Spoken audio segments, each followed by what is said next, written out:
Hey guys, it's Meegs again. I'm here with my friend Kimberly. We have been we have been trying to record something for multiple hours on end now, and it's just been incredibly difficult with the technological aspect of trying to record something. So please forgive the low quality of this recording, but it's the best we can do right now. But I just wanted to have a discussion with Kimberly. I actually saw her on the Romola D Reports channel, and her interview just made my jaw drop to the floor, and I knew I had to talk to her too and record some, maybe, you know, some different aspects of her story. But she's a targeted individual. She has been for quite some time, and she's just been through so much abuse and electronic harassment. And I believe she's targeted because of the information that she knows about, and they don't want her getting certain things out. It's quite clear to me now. There's just so much involved in your story. I'll let you introduce yourself, and just feel free to talk about whatever you want to talk about at this point, and we can just record a series of these. But take it away, Kimberly. Okay. Well, where would you like me to start? We kind of covered a wide range of topics. I know we've been talking for like 3 hours so far, but I wish we had recorded some of that stuff. But if you just want to give maybe talk about where you're from and how long you've been a targeted individual, and just I'll link to the interview Romola did in the description box. But if you just want to give a rundown on some things you've experienced. If I can just give a little word of warning to the people who see the Romola interview, we were being attacked pretty hard during that interview. So as I'm being attacked by directed energy weapons while we're putting it on air, trying to put it on air, all of a sudden there's serious problems with the sound. So it's going to be interesting how the sound comes out on this one as well. You have to have a great amount of patience, and then all of a sudden it's like, after the 5th time I say it, I can actually finally get it out. Oh, this is...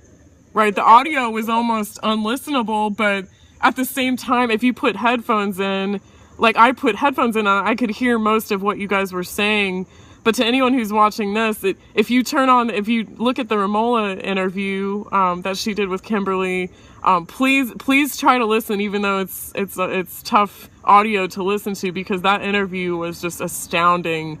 And Kimberly has some really important things to say, but it says a lot that she was getting attacked that hard, that the audio was getting manipulated that much. I mean, that says quite a bit to me. So hopefully we'll have better luck with this one. But let's go loads. But anyway, right now, I got the GoToMeeting thing on there too. Yeah. And, it's freezing the pictures, so.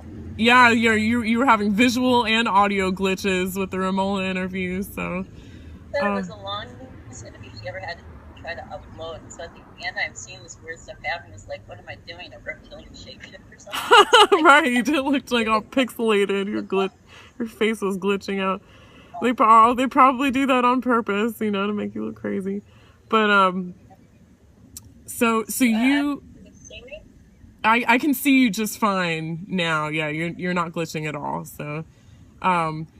So let's start maybe with where you're from and how long you've been targeted, and maybe your family history with the involvement and Freemasonry and the occult, or just start anywhere you want, really. Well, that's it.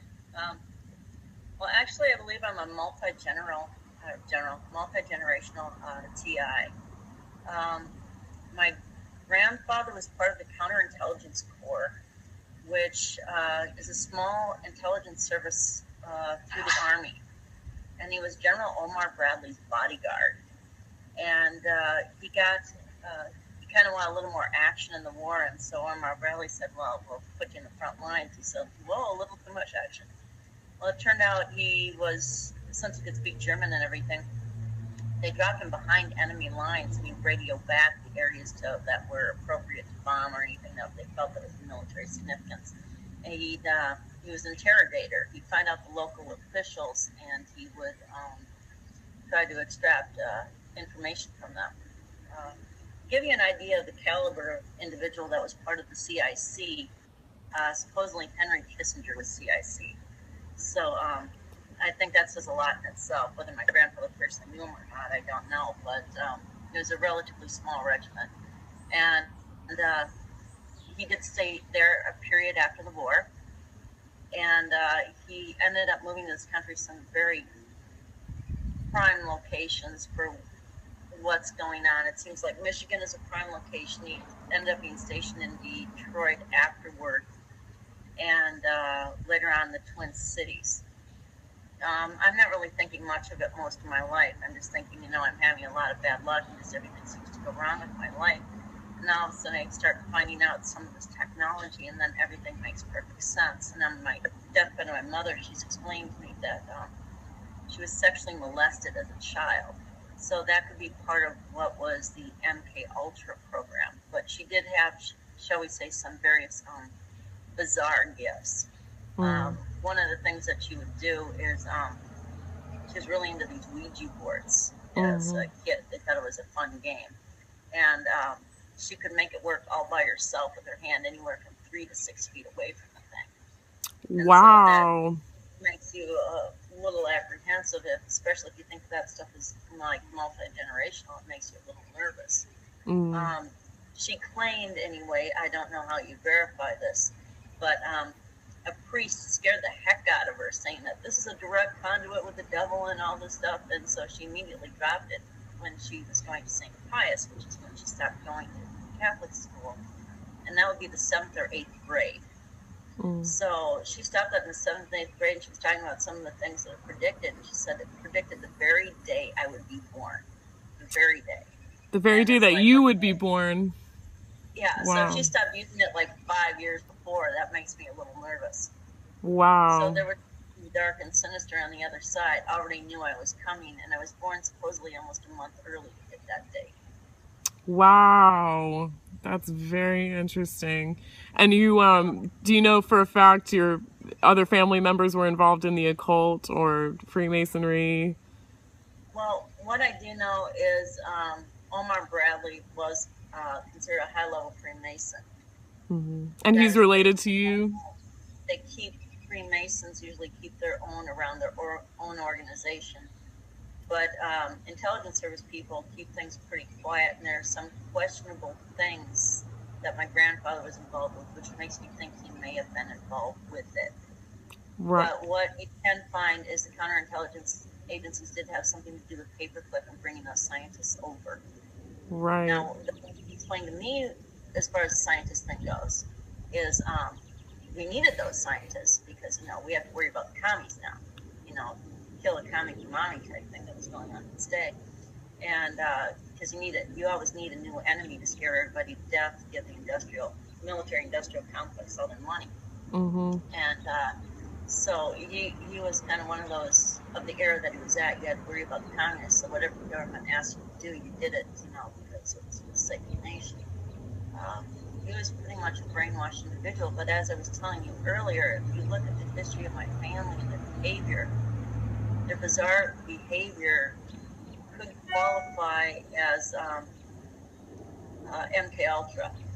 Now, when you look at, I think it was Mark Phillips, who was the guy that was associated with Kathy O'Brien, and in one of his interviews he talked about he didn't notice that he didn't know there was a Cold War because they worked directly with the Russians. And he's talking about how he exchanged a card with some guy who just said that he worked with the KGB, like he said he was working for GM or something. It was like no big deal. And as you're learning about this goes way back. He starts mentioning how some of the stuff goes back to the Egyptian Book of the Dead. Right. My grandfather was born in 1914, and his sister was born in 19-something. But you look at the bizarre behavior they exhibited. My grandfather would have been ideal for Delta programming, and that would explain my great aunt as being like, ideal sex kit programming. And you're So you talking look about at, the MK Ultra Monarch program. yeah, Yeah. but there was artichoke and bluebird, and there's all those different names under it. I Mm-hmm. don't know what it was under there. It probably didn't even have an official military name back then. But Right. we're talking. This goes back to the book, The Egyptian Dead. Well, the Nazis didn't invent this, but I think they did perfect it. Mm. And then you hear about Dr. Green and Mendel and all that other stuff, which is a whole line of other stuff. But I don't recall I wasn't in any blood rituals or anything, so I'm not thinking that any of that stuff belongs to me. But there does seem to be a fair amount of cult bloodlines, especially as I ran into that one gal who was MK Ultra that I told you about. Mm-hmm. Her father was a high-level Freemason, and he wanted to get an executive job in a Fortune 500 company. And so, in order to do that, he had his daughter and his son consecrated to Satan so he could get that position. And they found themselves one evening in the basement of a Freemasonic lodge, and she got a chip in her right pointer finger, and her brother got a chip. They shaved part of the front of his forehead and dumped a chip in there. And Wow. she said everywhere she went after that, helicopters would follow her. So you hear a lot of people talking about the helicopter thing. But Wow. said her father was working with psychiatrists to get her committed all the time, and they do some pretty nasty stuff to her. And she talked about missing time. Like all of a sudden, she would be driving in the Twin Cities area, and then all of a sudden she'd wake up in the basement of a Freemasonic lodge in a cage, and she'd be gang raped in a Freemasonic lodge in Chicago, no place. I mean, Wow. Chicago and Twin Cities, I mean, that's quite a distance. I mean, how long can you black out? And you start Right. finding things, and so you start looking into them. I ran into this one gentleman, Max Spears, who has since been taken out, and he's describing how there's many MK Ultra who don't realize that they're MK Ultra and they're part of the program. He's describing stuff, and a lot of it is sleep deprivation. Well, ever since I was a kid, I couldn't sleep, and then find out about electric caffeine and part of this program where they can set frequencies so you can't sleep. Well, I was massively sleep deprived my whole life, and a lot of health ailments. And so I could have been part of that. And you hear these frequencies going off in your ears all the time. So it's like maybe that was part of it. And then you always have these things, these dramas coming into your life where it's like you're always concentrating and just trying to survive with whatever gets sent in your life, not really understanding or seeing what's going on. It's Right. real crazy. So you But said you were telling me that you actually have Lyme's disease too, and you were talking about this a little bit in the Ramola interview. Can you talk about how your medical records were tampered with and sort of rewritten to make you sound like it was just delusional parasitosis? it gets crazy. Immediately, well, I've always had bad luck with doctors in the first place, so I never really liked to go to them. And I went to alternative.